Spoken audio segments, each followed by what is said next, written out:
TV. Kali ini barengan sama Farida. Ini adalah our very first episode. Farida sudah bersama Dr. Muhammad Hidayat, salah satu dosen loh di salah satu kampus swasta di Kabupaten Sumeneb, dan juga salah satu jurnalis senior yang ada di Kabupaten Sumeneb ini.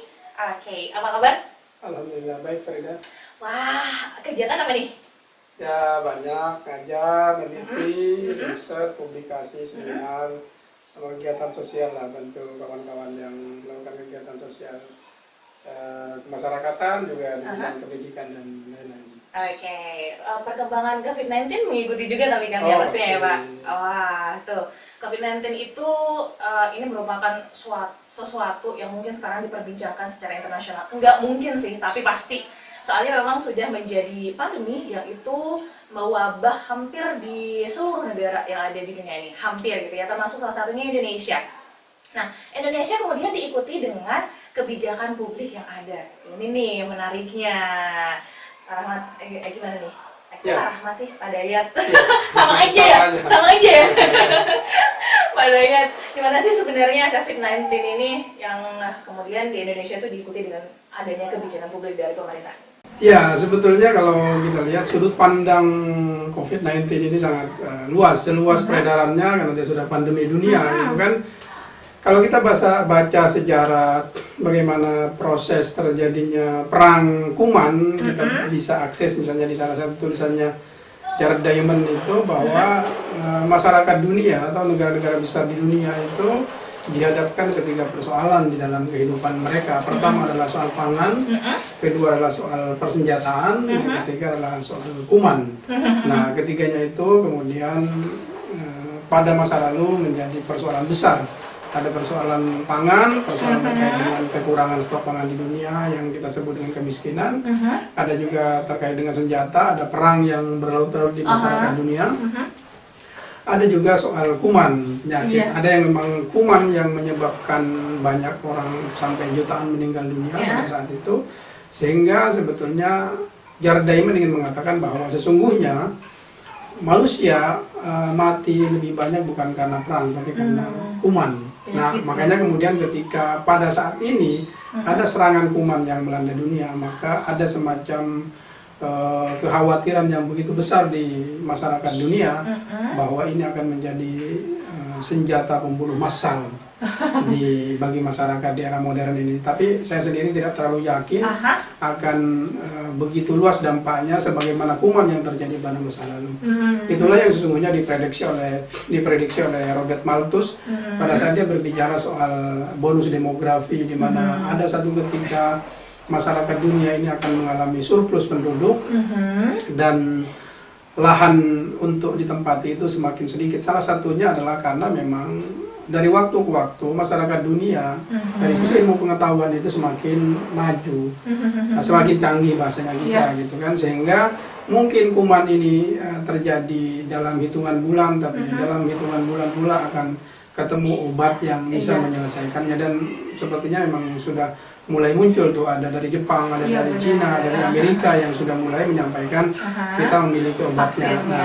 Nah, inilah yang kemudian pada satu sisi kita lihat bahwa memang ada kuman, tapi tidak mengkhawatirkan sebagaimana di era masa lalu kuman itu akan menjadi senjata pembunuh massal. Sehingga mungkin kita menyikapinya juga harus dengan proporsional, arif dan bijak, tanpa kemudian menghilangkan kewaspadaan. Jangan sampai juga, maksud saya, karena kecurigaan yang berlebihan terhadap kuman itu membuat kita kehilangan kehangatan dalam berkomunikasi. Ada kecurigaan satu sama lain, ada kawan kita yang bersin, kemudian kita menjadi mencurigai dia menjadi penderita atau kemudian akan menularkan kepada kita. Bersinnya itu toh selama ini orang bersin kan biasa saja. Nah, prediksi ini sebenarnya sudah ada sebelum ini ya, sebelum ini terjadi gitu ya, seperti yang dijelaskan tadi. Dan sekarang memang benar-benar terjadi gitu.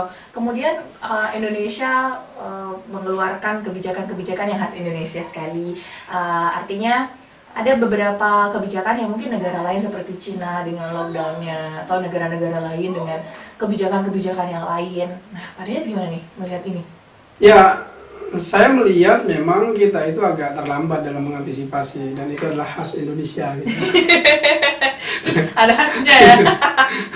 Jadi jika tidak begitu, it's not Indonesia. Gitu. Kira-kira bercandanya seperti itu, kira-kira dan itulah yang terjadi. Kita menunggu sampai kemudian ada sekian banyak korban, suspek maupun positif, bahkan kemudian yang meninggal, dan itu sebetulnya booming ketika menterinya di positif kan. Nah, sebelum menteri positif itu kan belum begitu luar biasa tanggapan pemerintah ya. Itu memang sudut pandang kebijakan pemerintah yang menurut saya dikelola dengan tata kelola manajemen by accident itu. Jadi manajemen kita selalu menunggu korban dulu. Nah, inilah yang mestinya menjadi satu pelajaran penting bagi para pemangku kebijakan maupun masyarakat, bahwa saya sampaikan tadi perlu ada semacam kebijaksanaan, semacam sikap untuk proporsional melihat ini, bahwa itu kuman mematikan ya, tetapi juga harus kita tanggapi dengan langkah-langkah yang proporsional. Nah, pemerintah sayangnya menurut saya agak sedikit terlambat dalam menyikapi itu, sampai kemudian menterinya sendiri kemudian menjadi positif. Padahal yang namanya wabah itu sedikit banyak di era globalisasi, di mana perpindahan orang, mobilitas orang dari satu negara ke negara yang lain itu sangat begitu tinggi, sehingga kemudian risiko tertularnya juga semakin tinggi. Nah, saya kira kebijakan itu, tapi bisa kita pandang, kata orang Barat kan begini, never less than never. Gitu kan. Lebih terlambat tidak, daripada tidak sama sekali. Iya, tapi lebih baik nggak terlambat. Dan tentu saja kalau Indonesia sekarang itu memang lockdown nggak lockdown gitu, kayak separuh-separuh gitu ya Pak Dayat. Dan sekarang pun kayak flight internasional juga masih masuk gitu.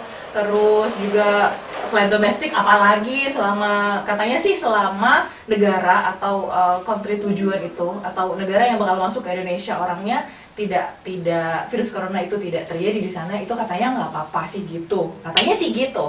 Nah, kita masih bakal memperbincangkan tentang ini nih karena masih banyak yang bakal diperbincangkan, jadi masih tetap ya di Dakwah TV.